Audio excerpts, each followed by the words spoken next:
Hello, let's do a quick lesson or a quick check on our sources to see if it's really a good source.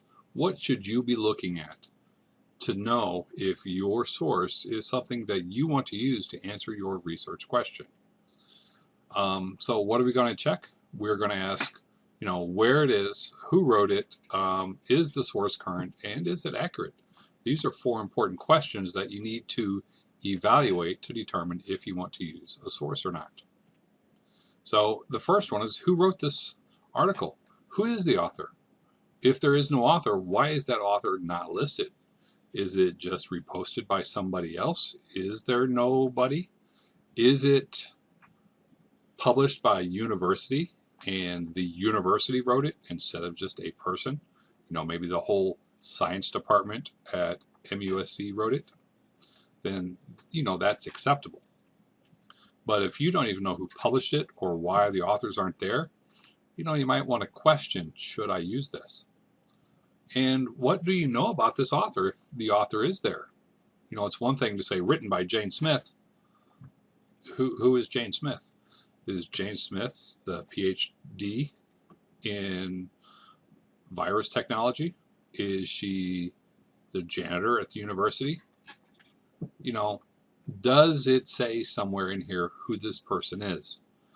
So we can believe that person. So there is some credibility there. So know who the author is, or know the organization that published the article.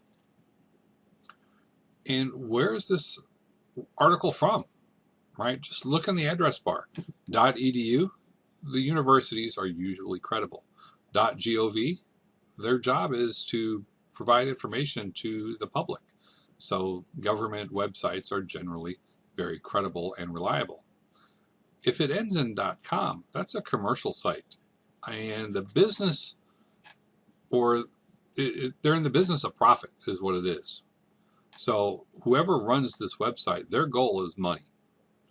And a lot of times you can't really trust what these sites say because maybe they're selling you something and they're selling you information that will make you bias toward a product of theirs.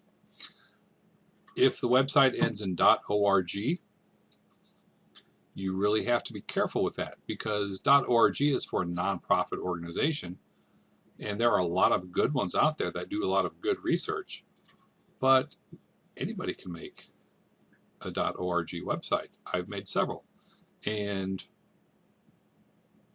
why believe me if it's just on a website and there are no other sources listed and stuff? So edu and .gov are okay.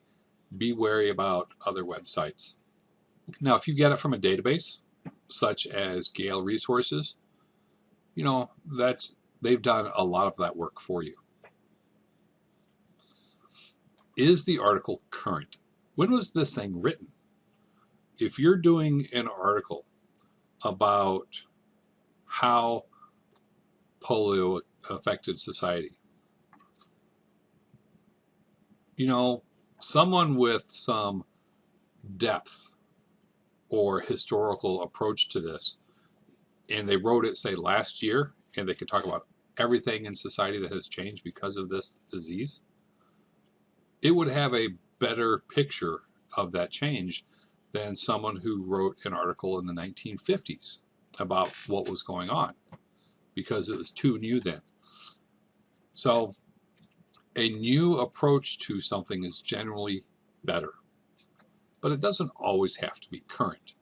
Maybe an article written in the 1950s about polio would be a good article if you want an idea from the time. What was it like then for the people?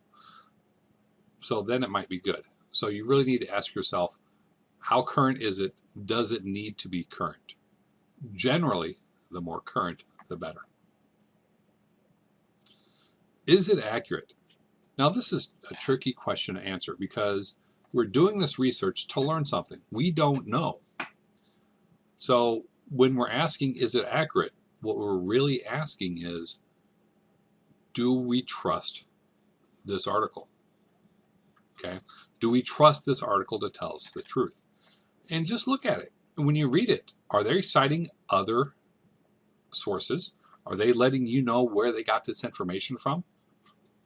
If it's just a bunch of words telling you things without letting you know where it came from, who wrote sources, and how they got this information, how do you know that person isn't just making it up off the top of their head?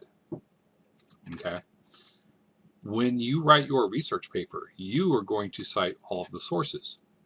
That way I know, and your readers know, that you did not make this up off the top of your head. This is where it all comes from, and we can trust your sources because you've checked the credibility of your sources. You trust them as well. You know they are good, and you are not going to use a bad source. It is up to you to make sure the sources you use to get the answer to your question are good sources to use. Okay? All right. That is my video. Go ahead and do any lessons or worksheets or homeworks that are associated with this. Have a great day.